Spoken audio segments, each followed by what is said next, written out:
Okay, today I'd like to talk about Aeschylus Oresteia, and specifically I'd like to talk about it not so much in its literary aspect, but as a sort of historical document, which gives us some understanding of what Golden Age Greece was like. And this is the century after pre-Socratic physics emerges. And the connection between art and science and religion and politics and ethics and law and custom, tradition, as well as rational criticism. So there's a lot going on in this trilogy, this set of three tragedies written by Aeschylus, entered into the competition 458. And Aeschylus has always been regarded as the most elevated and, how can I put it, idealizing of the Greek tragic writers. I mean, there were plenty more besides the three that we have, but among the three superior examples that we have, Aeschylus is the most elevated in tone and in topic and in matter. Now, for the Athenians, there was an overlap, a considerable convergence of religion, art, and politics. And the reason why is that religion was not separable from politics. Political life and the state derived its legitimacy from a political understanding of the world, or a religious understanding of the world, which is why religious skepticism was treated as a kind of sedition. Because if you don't believe in the gods of the state or the gods that have been traditionally handed down, you're also denying the legitimacy of the government. And this is a tradition that lasts for a very long time. It's a big part of the problem that the Romans had with the Christians, right? Denying Roman religion is the same thing, or amounts to denying the legitimacy of the Roman state. The Romans regarded this as seditious, and within their framework, that's what it was.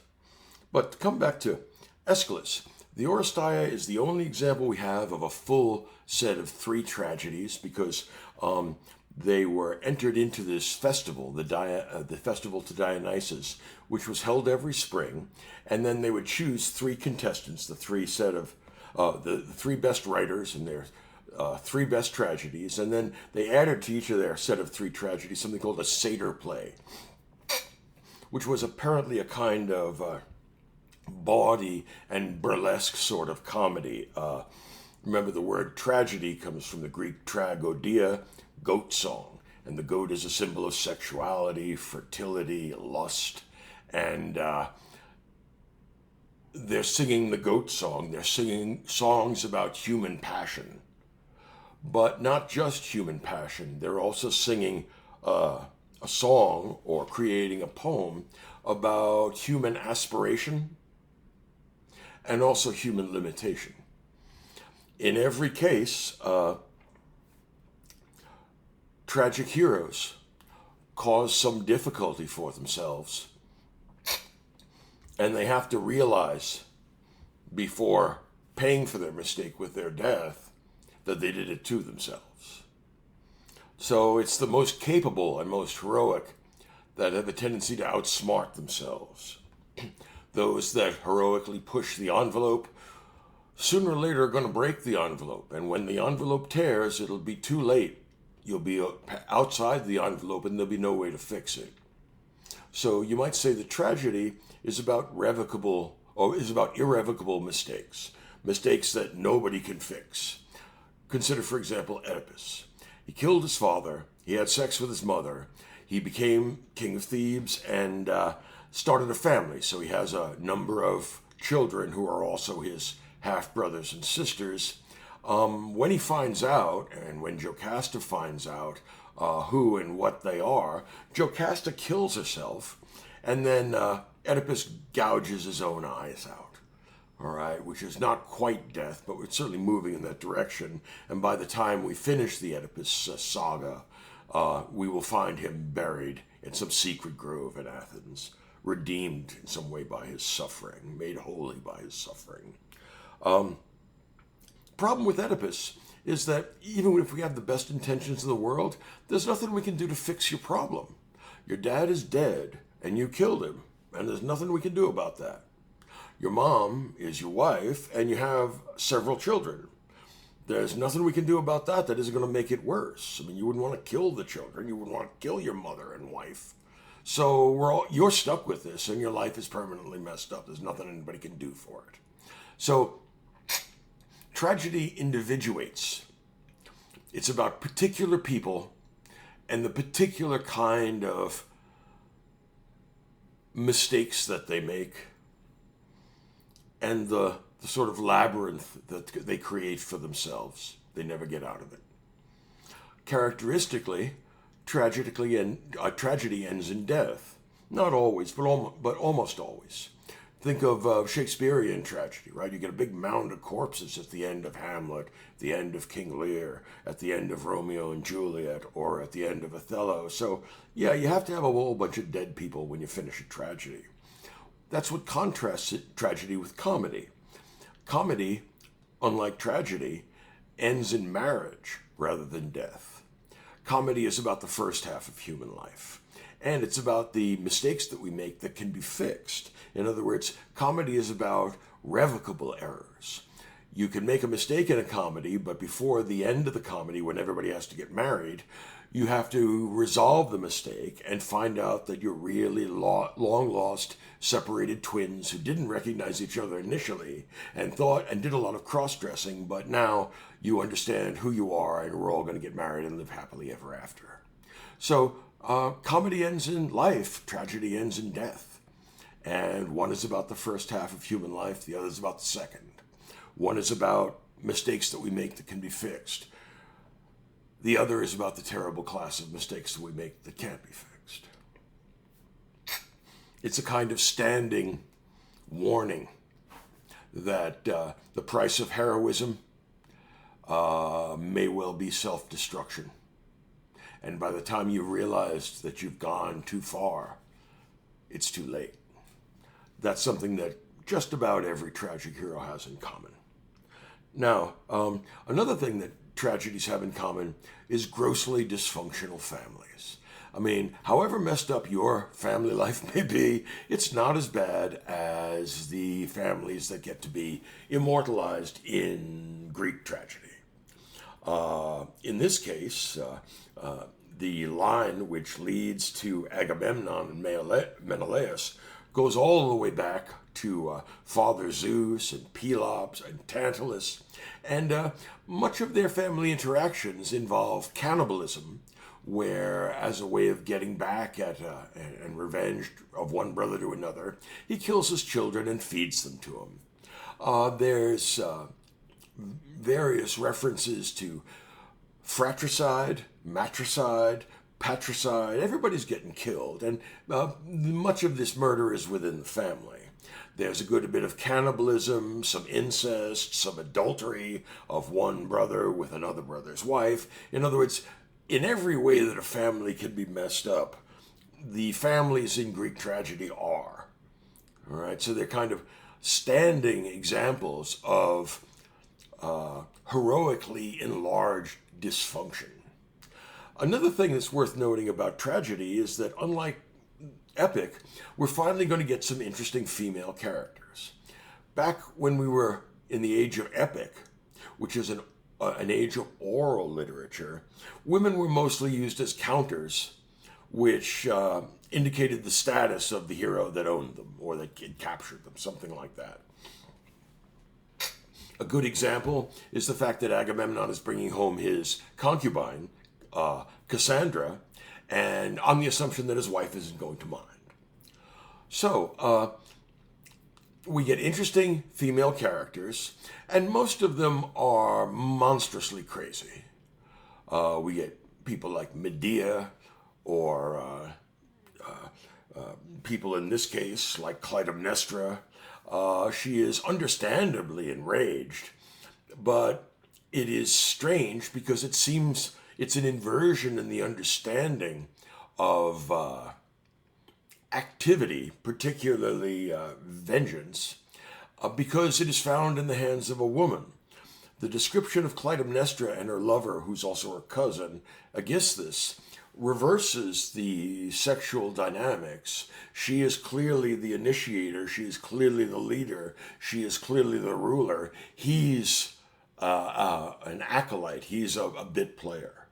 And the inversion of political order and sexual gradation and moral understanding is a constant theme here, and it becomes overburdened with a sense of uncanny strangeness. Things have not just shifted, they've inverted. Now, Clytemnestra is a fascinating creature because she has, even though in a feminine body, the rage of Achilles. In other words, if she were capable, she certainly would have killed her husband and his concubine as soon as they stepped off the boat and had her revenge that way. But she knows that she's not capable of that. So in a world in which muscle still determines what your military options are, she uses superior guile to persuade Agamemnon onto the red carpet. Now, the red carpet treatment is meant to indicate how much Agamemnon has changed in the 10 years he's been gone at Troy. This is the kind of honor that would be unusual and atypical of Greece. It would have been much more like the honor of Persians, later of Oriental Asian empires like the Persian. In other words, this would have been seen as Oriental luxury, Asian influence on his culture. So he pretends that he doesn't want it, but he really does because he's arrogant and stupid, as he's proved so many times in the course of the Iliad. He is not aware of the kind of reaction he ignites in Clytemnestra. But of course, Cassandra, the prophetess who's doomed never to be believed, well, it turns out that she knows what's going to happen, but no one will listen to her. And Agamemnon, who's in charge, he doesn't know what's going to happen. So he allows himself to be led in on the red carpet, which very tastefully doesn't show the blood. And when he gets into his bath, he's stabbed to death by Clytemnestra. Thereafter, she hunts down Cassandra and she kills her too, even though actually Cassandra hasn't done anything. She just happens to be there. She's sort of collateral damage. I mean, she didn't ask to have her city destroyed and be turned into a slave by Agamemnon, but tragedy is not about justice, right? It's about, or at least it's not usually about justice, except in a very primitive sense of the kind of blood vendetta that can go on for generations and show no signs of ending. So what we have is the ethos of blood vendetta, retaliation. Now, before Agamemnon went to Troy, he didn't have favorable winds, so he sacrificed his daughter Iphigenia. Now, he didn't ask Clytemnestra if that was okay with her, and it's easy to believe that his decision to kill his daughter in order to obtain favorable winds would not be received well by anybody in his family, particularly his wife. But off he goes on an adventure to Troy for 10 years. He comes back, and she is already engaged in an adulterous affair. She has already usurped his position in the family and in the state, and she is going to now murder her husband, murder his concubine, and insist that she is justified in this, and justified in usurping the position because of Agamemnon's conduct. Okay, now they have a son, Orestes. Orestes knows, because of the tradition of blood vendetta, that he has an obligation to kill whoever killed his father, which turns out to be his mother, which you can see would be awkward. This is going to make the second play, The Libation Bearers, a little bit more talky than the kind of quicker action that we see in the Agamemnon. And there's some argument, because it is a kind of a tricky question, whether you are supposed to engage in blood vendetta within your own family. And if you are, which members of your family are subject to that and under what circumstances? Now, in the outlook that Orestes and Agamemnon both share, someone kills a member of your family or dishonors them, you have to respond in kind. Retaliation is obligatory. Now, when Clytemnestra kills Agamemnon, she believes she has some justification, but whether she has justification or not, it's clear that there is a justification for Orestes revenging his father by killing his own mother. The difficulty is, of course, is that if blood pollution because your father was killed by your mother is interfering with the moral or spiritual life of the city, having a son kill his mother, it's hard to see how that's going to set things straight. If killing your spouse is bad, killing your parent, particularly your mother, has to be a particularly egregious transgression. In other words, this is a question of what do we do when we have conflicting obligations and no guidepost, nothing external to our feelings to figure out what we're supposed to do. Well, you wouldn't have a good tragedy unless he decided to kill his mother anyway, which he does. So Orestes kills Clytemnestra. She, of course, is quite operatic in her exit. And then the Furies, the image of bloodlust and blood retaliation, emerge, and they chase after Orestes, intending to torture him, to torment him, to retaliate, because there's no one who can take the place and retaliate on behalf of Clytemnestra. The problem with this is that it's an endless cycle of bloodletting, and retaliation often just doesn't make sense, or there are constraints upon it which are very hard to negotiate. And even when in questions of murder, there are some cases that are hard to judge.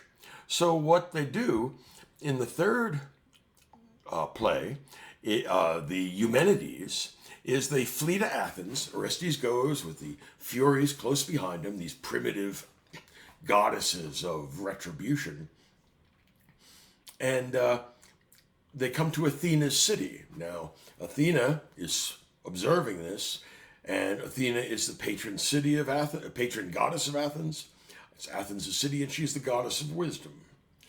Athena says, when the Furies chase Orestes to Athens, she stops the Furies and says, we are not going to have a direct assault by the Furies. We have a new idea here in Athens, a new way of handling this problem. And we're going to use it, and we're going to invest it with religious valence, with religious power, with religious significance, using the medium of art. So this third tragedy, the Eumenides, which means the kindly ones, is going to turn the ferocious spirits of revenge, the Furies, into the kindly ones. They're going to be part of our new political and moral and legal regime. The desire for revenge will always be there, but it's going to be tamed and organized and restrained by reason. So what happens when they get to Athens is that they have a trial, and Orestes is prosecuted for murder. Now, here's the new idea.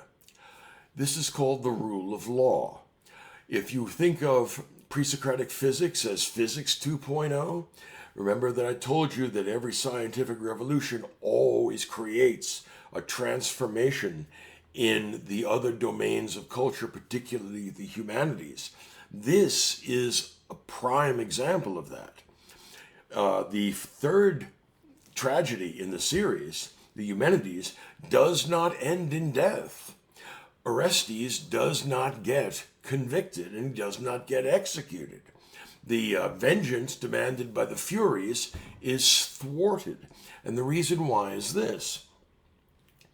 There are some circumstances that are hard cases to judge. This is one of the reasons why law turns out to be important.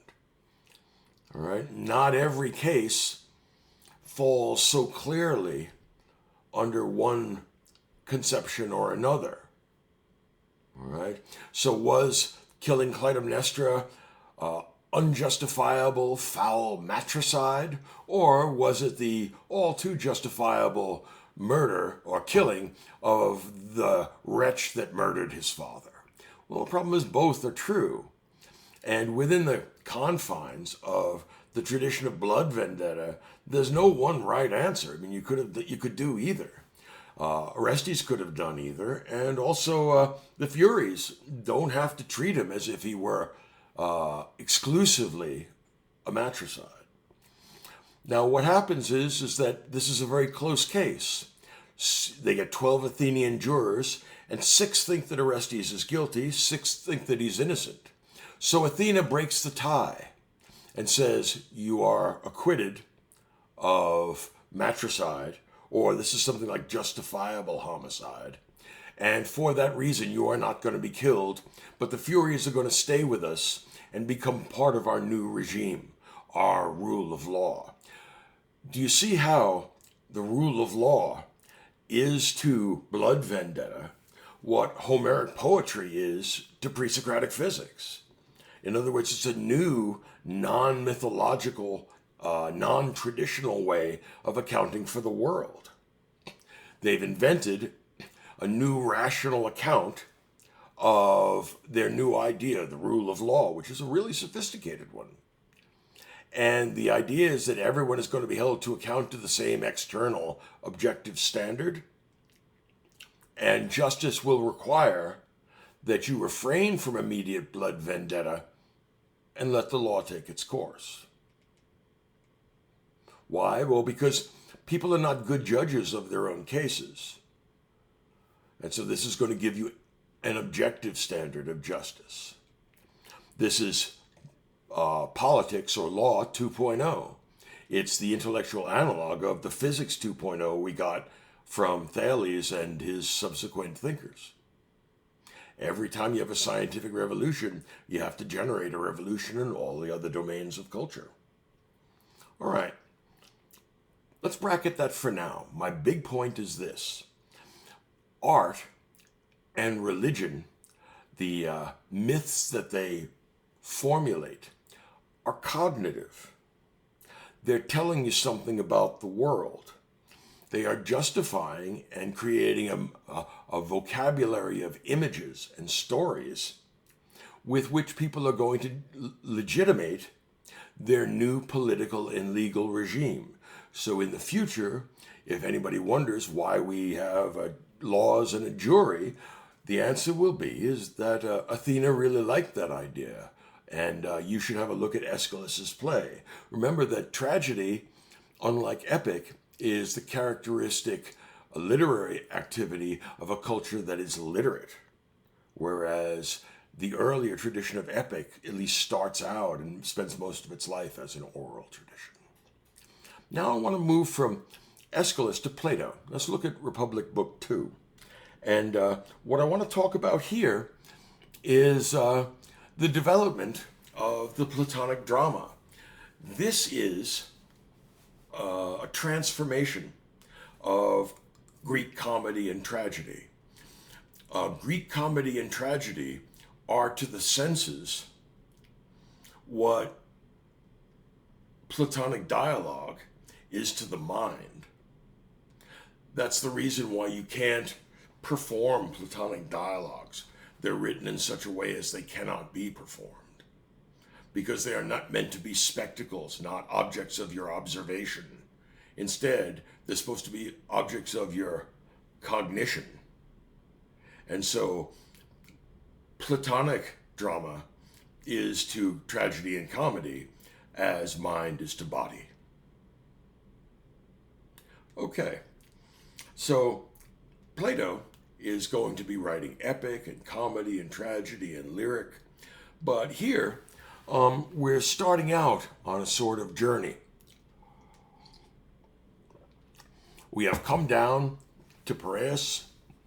Socrates has been captured, forced to talk, and fought his way out of a conflict with Thrasymachus. And tellingly, instead of defeating Thrasymachus, he humiliated and disgraced Thrasymachus, because Thrasymachus is looking to make a name for himself so that he can sell his services to wealthy aristocratic young Athenians, and he will teach them that justice is the advantage of the stronger, and he expects to be recognized for his wisdom with wealth. The difference between Socrates and a sophist is that a sophist teaches you for his benefit. Socrates teaches you for your benefit, which is why he never charges a fee. So Socrates silences Thrasymachus using arguments that he knows are second and third rate. What he's trying to do is quiet Thrasymachus down, and at the same time taunt Adeimantus and Glaucon into extending the argument. Now, unlike the interlocutors in the first book, Thrasymachus, Polemarchus, and Cephalus, although three of those are not citizens of Athens, Socrates is a citizen, and now we're going to move to it in Book 2 to a discussion between the citizens of Athens. Polemarchus and Adeimantus are Plato's brothers. They are aristocratic, they are wealthy, they are well educated. And this is the proper audience for Socrates' discussion. If you're going to discuss justice and politics, it is imperative that you make sure that the people you're discussing it with are relevant to the issue. And that's why you need citizens, and why there's a greater focus and energy and precision in the discussion that we're going to have among citizens starting in Book 2. Okay, now Glaucon and Adeimantus step in, and Glaucon, who's most brave in all things, says, Socrates, look, I'm not satisfied with your argument. It's not that I believe that you're wrong. Oh no, I'm completely in agreement with you, but I've heard certain people say that the problem with justice is that it's not pleasant, and it may be good because it gets you a good reputation. So the reputation for justice may be good, but doing justice is no fun. It'd be easier to do injustice and more pleasant, and a better thing if you could get away with it. So what Glaucon says is, let's imagine someone who's perfectly unjust, and let's imagine another man who's perfectly just. And let all the good things in life, pleasure and power and sex and money and whatever else you could think of, let's have our unjust man get all of that he wants.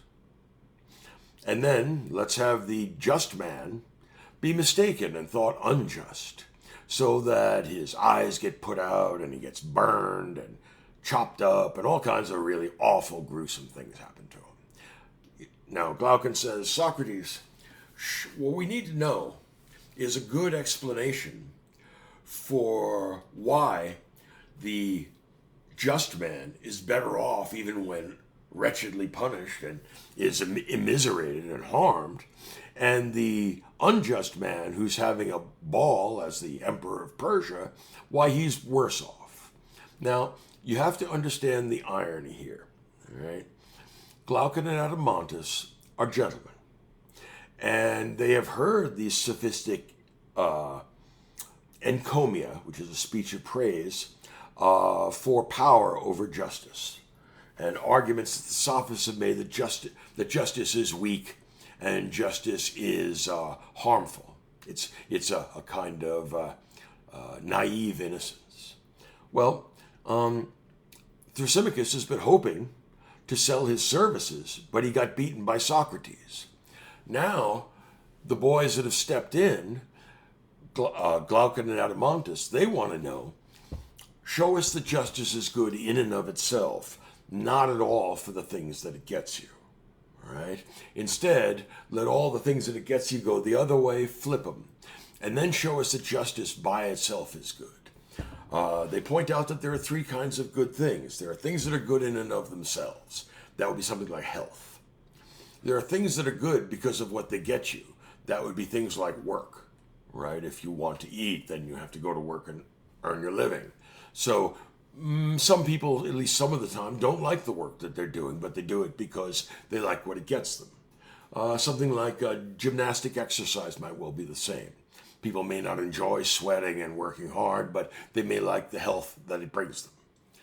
And finally, there's a third kind of thing that's good in and of itself and also good for what it gets you. And what Glaucon and Adeimantus are doing is trying to get Socrates to show that justice is good in and of itself, independent of what it gets you. And even if injustice were to get you everything else you might desire, you would be wretched and unhappy without justice. Now you have to understand the irony here. The boys, Glaucon and Adeimantus, are half persuaded by this. They don't know a good argument against it, but they're gentlemen, so they don't want to sign on to anything as crass and as vicious and as plebeian as the pure predator parasitism that Thrasymachus is offering. Right? Justice is the advantage of the stronger. What the two boys, the brothers, insist on is show us, Socrates, that justice by itself is good and that it's good in and of itself, regardless of what it gets you. Okay. Now, Socrates, very ironically, it's very funny, he says, you boys, polish this up like it were as if it were a statue, and I'll tell you, you put a real nice gloss on it. One could easily mistake what the eloquence with which you articulate this for the fact that you believe it. And of course, what it means there, of course, is that Socrates sees right through this. He understands that the boys are still under the spell of sophists like Thrasymachus, even if Thrasymachus has been shown up and humiliated. And so now the real job of the Republic begins. The Republic is a battle, a kind of Homeric one-on-one, like we see, say, between Achilles and Hector. It's a one-on-one, but they're not fighting for a city. They're fighting for the position of educator to the youth of Athens. And he's stopped Thrasymachus, and now he's being challenged by Glaucon and Adeimantus to show that all of the sophists are wrong and that justice is the most valuable thing for the human soul and for society.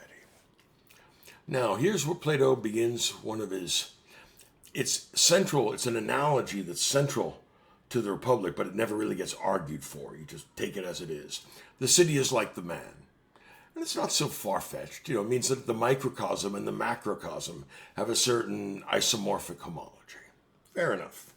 And he says, if we're going to look inside the soul and the mental state of a human being, we might be well advised, to look at the state of human societies, because they will reflect on a larger scale, a macroscopic scale, as he puts it, easier to see, if we talk about human societies. So he's going to talk about collective individuals and whether their souls are properly organized, which means whether their elements are properly organized, and where we will find justice among those possible organizations. So Socrates says, if we were going to create a city in speech, we would have to start with the most primitive of cities. It would be something actually really not much like a city, more like a village, a hamlet. It's the city of utmost necessity. It turns out that human beings are social animals, which is why they're found in families, not as in isolated, atomized individuals. Right? We'll get that when we get to the Enlightenment. But these families, even by themselves, are not very satisfactory in their subsistence, and there is a natural tendency for families to congregate together and then to exchange on the basis of the division of labor. So the minimal necessities of human beings will be produced by specific craftsmen. There'll be farmers to produce grain and the other things that come from the land, but there'll also be weavers and shoemakers and bakers and other kinds of craftsmen. But there won't be any crafts producing things that are superfluous or luxurious. Everybody will get pretty much the things that they need. So it'll be a very rough and perhaps rustic community. But it'll be healthy in the sense that they'll be living a natural life, meeting the necessities of human desire, like the desire for food. And they can be a sustaining social unit, an ongoing social unit. But the difficulty is that there's something in people which drives them, and this could be thought of as connected to the idea of hubris, which drives them beyond what is necessary towards what is superfluous, towards culture in a way, right? Culture involves luxury, it involves free time, it involves connoisseurship, it involves a great deal of social complexity that you're not going to find in the city of utmost necessity. And this will be a city not of people with well-regulated desires. This will be a swinish city directed towards satisfying the various other desires people have. So there will be alcohol and symposia where people get drunk, a drinking party. There will be prostitution and theft, and there'll be a need for doctors because the bad lives will cause a great many needless diseases. So we move from the city of utmost necessity to a city of luxury, which is a feverish city. And that's the city that all civilized peoples live in. In other words, that's Athens, but it's also any other city that you could name in the Med or anywhere else. Okay. He also points out that there's a need for guardians. You can't have a city without a distinction between the rulers and the ruled. And the rulers can only rule on the basis of their excellence, not on the basis of their violence. Violence will be subsidiary, not primary. So, unlike the tradition of the Homeric epic, violence and conquest are not the source of right. They're not the source of political order.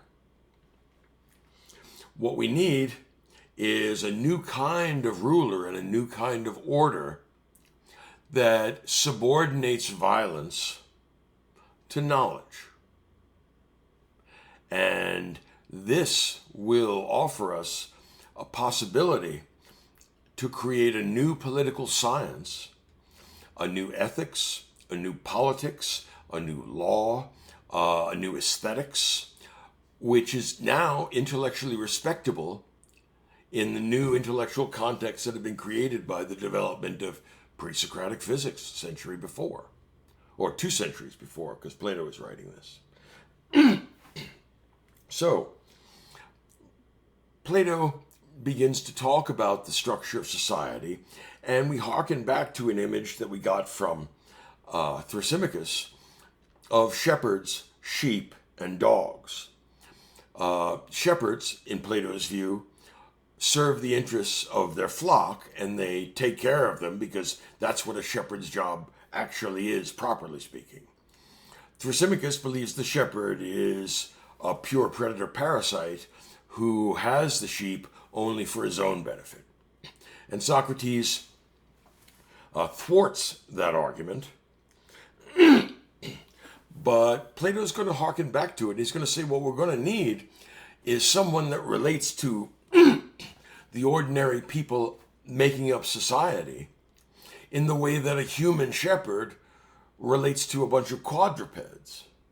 So in other words, Plato's Republic, like every other book of Greek philosophy or Greek political philosophy, and also as Roman philosophy as well, is explicitly inegalitarian.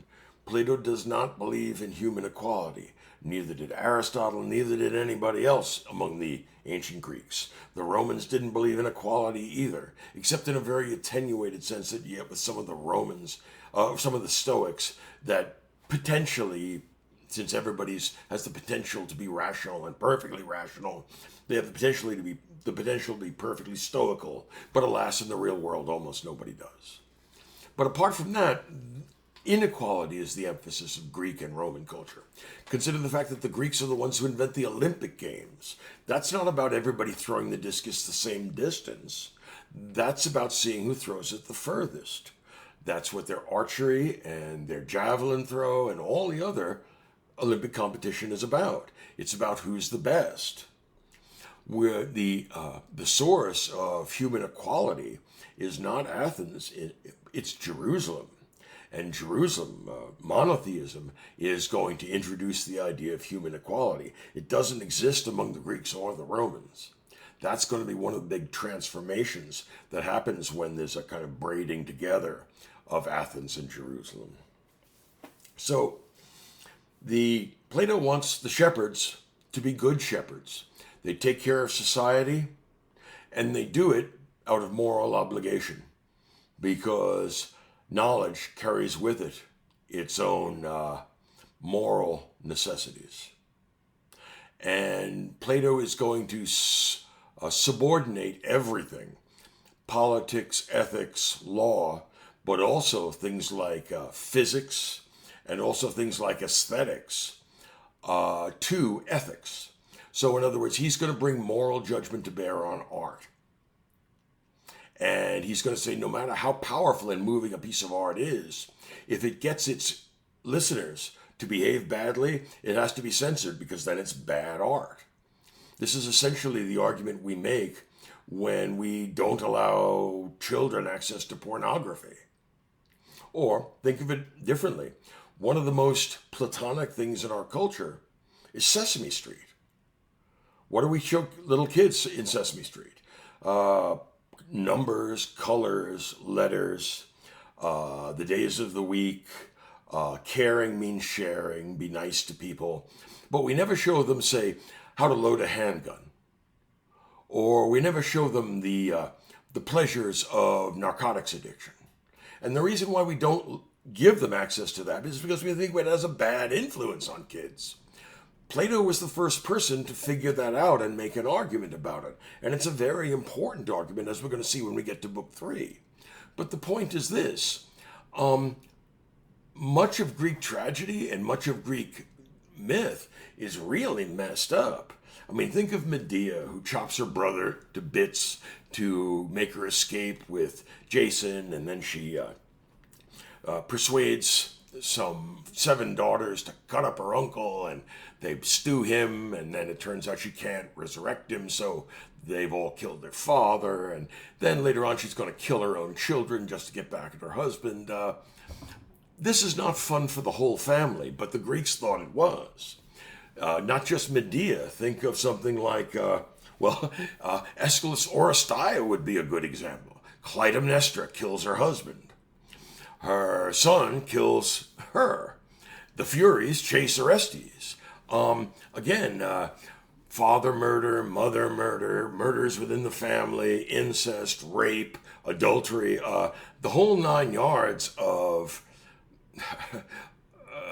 aberrant soap opera behavior is found in an intensified form in Greek tragedy and in Greek myths. Cannibalism, feeding children to their parents, stuff like that is distressingly popular. And Plato says, if you raise kids on twisted stuff like that, what you're going to end up with is twisted adults. And Plato says, look, what that means is that we're going to have to be very careful about education, because education is going to be the ultimate political issue. Nothing is more important, and Plato's right about that. It's still a fact about politics. The single most important issue in the long term is always the education of young people. Everything else can be recouped. This is one you can't drop. And then we get to the end of the second book, and Plato's going to introduce The myth of the metals. He says, look, this is a noble lie. So his city is built upon a lie, upon a myth, but it's a myth that tells the truth. It gets people that don't understand what's going on to behave as if they did. They'll have true opinion rather than knowledge. So they'll be told that some of them were born with bronze, some with silver, some with gold in their souls, and that constitutes separate strata of society. The bronze are the workers and the farmers, craftsmen. The silver are the auxiliaries, who are essentially the police department. They're the army enforcement unit. And the gold class is the class of philosophers who are studying the nature of ultimate reality. And because of their superior knowledge, they are able to guide the state in the best interests of the bronze and the silver and themselves. Now, the key thing here, and I'm going to leave you with this, the silver people are good at war, they're very courageous, and they have what's called tumos, which is spiritedness.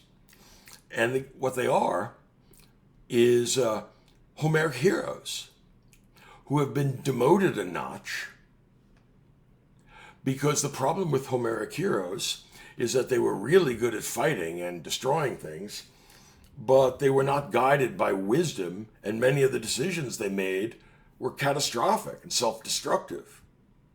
So what Plato is doing here is demoting the Homeric hero a notch and putting him in the service of a new kind of hero, a hero of knowledge rather than violence, a hero of mind rather than body.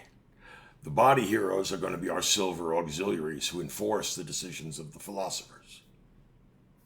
And the philosophers are going to be ascetics, which means that they are going to live on a pure subsistence wage. They're not allowed to own anything. They're not allowed to touch gold and silver.